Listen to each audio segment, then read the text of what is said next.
What's up, guys, and welcome to another video of Dev Talks with your host Traven, where we talk about everything engineering technology wise. And in this video, we're actually going to be diving into Google and Apple.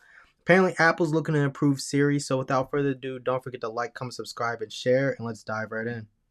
If this all turns out to be true and it happens quickly, I know many Siri users that will be very pleased, Mark. I imagine that we're looking at sort of dates and months when this might happen. Yeah, so Apple's holding what they call a bake-off internally, where they're trying to determine what's the best direction for the future of Siri. Right now, Siri runs on what they call Apple Foundation models.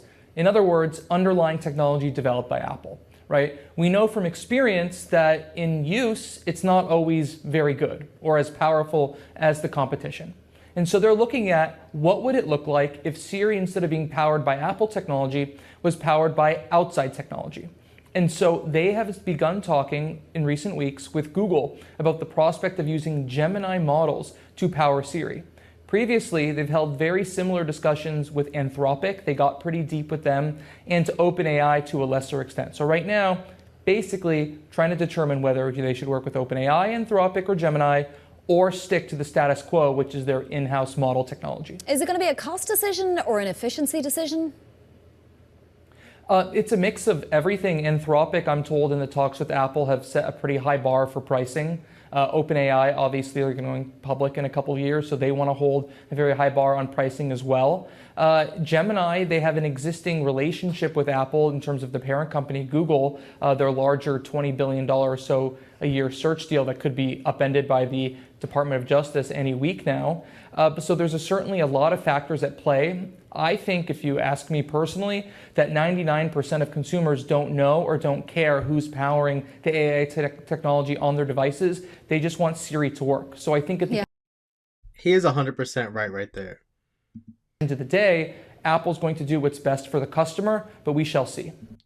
He is 100% right there with his last statement about the consumers don't care who powers it. They just want Siri to be better. And you know why that's such a big thing? It's such a big thing because when this whole AI race started and everybody was so disappointed in Apple for not jumping onto the bandwagon, it wasn't to develop their own version of ChatGPT or their own version of Gemini. It was to improve Siri so that their functions are way better overall, all throughout all their devices. I said it. It was to improve Siri, to have Siri be way better. I think most people wanted their Siri to be way better. They just wanted it to be better. Not the trash Siri that we have now. And that's what most consumers, I think, actually wanted it to be, so that it can work better, more fluid. It can do more specific tasks that you tell it to do. It's more fluid. It understands you better. And actually, what he said is, yes, Siri right now works on Apple's own foundational models, but in a previous video we just covered, I think Bloomberg did as well, about Elon suing Apple about this whole AI bullcrap, that Siri does use Apple's foundation to an extent, and it's listening to me because I'm saying its name. I'm trying not to say its name as much often, but it will do what you ask it to an extent, and use Apple's work to an extent until it can't. And when it can't, its fallback plan is ChatGPT right now and OpenAI. So OpenAI is their fallback plan right now, and they're trying to figure out this stuff with Google also. But Gemini has all these different things that could be potentially slowing down the efforts with the Chrome selling potentially, and a whole bunch of other stuff that we go off of from this. Whole bunch of things that we can go off of if they make the decision to go with them or not. But right now, it may just be a pricing issue because Anthropic and OpenAI both want to go public, and they want to make bank. They want to make bank. They want to try to secure these people in. And honestly, I would, instead of pricing, what I would promise is a way better functioning Siri. My tool will performatively give you the best Siri out there. And I was just talking about this earlier this week in the video that actually came out today when I'm recording these videos. Today I released a video, and they are talking about Apple is still going to work on their own LLMs, develop it further so that they can be more independent potentially. Who knows? That's something that we have to talk about with Tim Cook. and other things. If I sat down with him, I would really have these conversations with him. And people don't have the right conversations with these CEOs. Do you ever notice that? They just don't. Because that's something that I would talk to Tim Cook about and everything, and get kind of deeper into this and get deeper into the whole Siri aspect. Like, yes, apparently they use OpenAI as their fallback plan on Siri for now. Gotta make sure. And the thing is, they're trying to make it better. They want it to be better, and being so late to this whole race, it kind of puts them in a pickle where they have to look outside everywhere. But the number one thing is the consumer themselves will not care. Whoever they choose.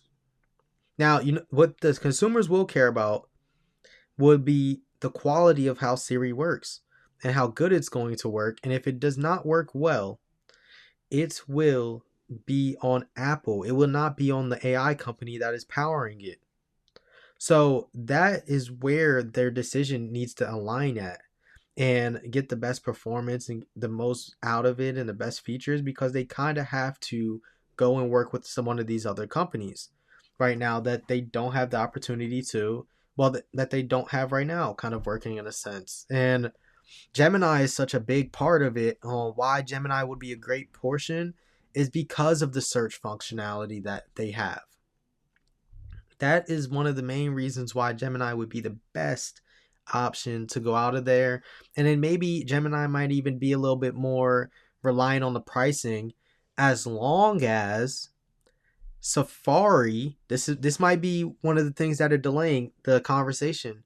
Safari still uses their search engine at Google, because that's going to take out of one of Google's revenue aspect if Apple goes and makes a decision to use another AI source, a part of the Safari and things like that. I think what Gemini and Google are trying to do is, hey, you can use Gemini in Safari. You can keep using our search engine, and we'll let you use Gemini to boost and upgrade Siri, and we'll partner on all these other aspects and work together. And then OpenAI will be just stuck over on the Apple Intelligence land, where they get to go work on all that bull crap. And let me tell you something about Apple Intelligence. I thought the create your own emojis thing was going to be amazing. It's been terrible so far. I'm sorry. I just had to talk about that. It is so terrible and bad for me. It is so bad for me. If anybody knows the better way, let me know, because I be trying to do some stuff and it doesn't work properly at all, or how I want it to. But yeah, let me know what you guys think in the comments down below. I'm really interested in what you guys think. I bet you guys couldn't care less what AI Siri uses. If I'm wrong, let me know if you're actually into it. I think the people who do care into it are those kind of nerds like myself who will actually go into how everything is working and stuff like that, and if I should be using this phone over another one. I think some of those people will care, but not the large majority of who consumers of Apple will care, in my opinion. But let me know in the comments down below. I'm really interested in what you guys have to say. Don't forget to subscribe, share, like. I appreciate everybody who does any of them. You guys have no idea. If you want to send me any suggestions, send me an email at devtalkspod@gmail.com, or reach out on any of my socials. Everything's in the description down below. So yeah, let me know, guys. Like I said, without further ado, peace. See y'all next time.